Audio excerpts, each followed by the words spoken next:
I want to talk directed to the court-martial officers who are here. All this problem has been caused by you. All this conversation has been caused by you. Why am I saying it? You failed to do what you are supposed to do in the law and veered into other things. And where you would have a legitimate case like I'm going to support you on some aspects, here, you've spoiled your case.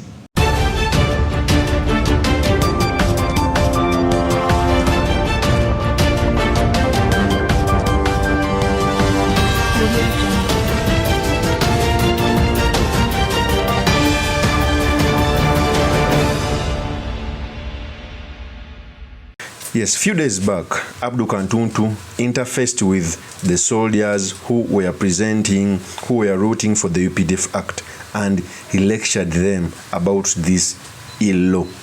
We all know that the government is hell-bent on trying civilians in the military courts, and I keep on telling people that the military courts have been used as a tool to coerce, to beat, to imprison political opponents. And for me, I'm even getting scared that legislators are going to make a law which is stiffening our democracy. So Abdul Katuntu came out and took on the UPDF generals. So in this episode, I've come to talk about the statements which were made by Abdul Katuntu, and I'll also highlight what I think he made a mistake on, what it means for our politics, and most importantly, the sedimentaries we can learn from the politics of our nation. But before I do this, I want to let you know that if you're new to this channel, please subscribe. And if you're watching this video from a different platform, please head on to YouTube, type in Sula Mawagali. There's a lot of content of this nature. If geopolitics and economics is what you want, this will be definitely the right channel for you to subscribe to.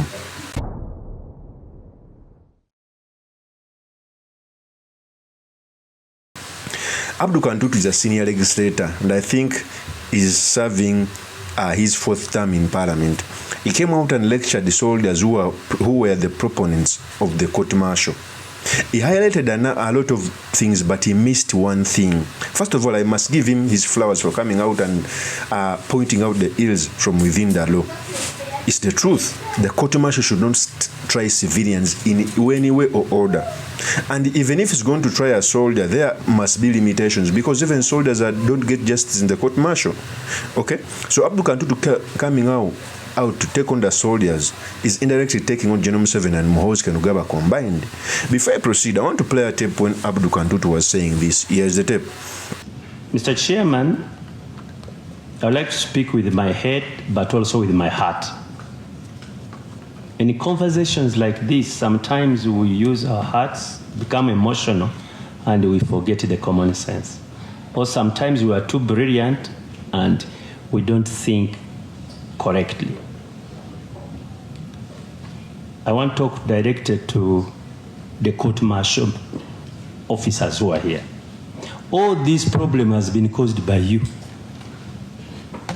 All this conversation has been caused by you. Why am I saying it? You failed to do what you are supposed to do in the law and veered into other things. And where you would have a legitimate case like I'm going to support you on some aspects, here, you've spoiled your case. So as we give you a law, don't cause us more contradictions and problems. Let me give you an example. If there is this civilian Abdul Katuntu found with grenades, artillery pieces, why would, even if I'm a civilian, why would anybody have objections in me being tried by the court-martial? Because that is the purpose of the court-martial. These are weapons which ordinarily should be a monopoly of the UPDF. These are just war materials. A civilian who is having these sort of weapons, caliber of weapons, really, we would not be so much having a wider conversation. But if you start to pick a helmet and that become, what do you call them, these people? Is it called beret, whatever they are? And that becomes an issue. You are vulgarizing the issue. That's what the problem is. In law, and the landed Attorney General knows this, we all agree if you aid and abet a crime, you are as culpable as the principal offender. That's the law. And you will not be having this problem if you people were restricting yourself to real service offenses and civilians aiding and abetting crime. We will not be having this conversation. Please listen to us. But once you veer into other issues because of other reasons, then you miss out on legitimate support. I hope you've listened to me. But I've looked at you, especially the gentlemen who are lawyers the other side. Please listen to what Ugandans are telling you. That is Abdu Katuntu. First of all, very many legislators miss a point. They legislate as if owning grenades or anything, someone cannot be tried in other courts and that he must be tried in a court martial. I still stand and I will still do, okay, to tell you guys that the court martial does not serve justice under General Kaguta Museveni. Even a person who is caught with hand grenades or anything must be tried in other courts. They can serve justice. It is the truth. Court martials must remain largely disciplinary.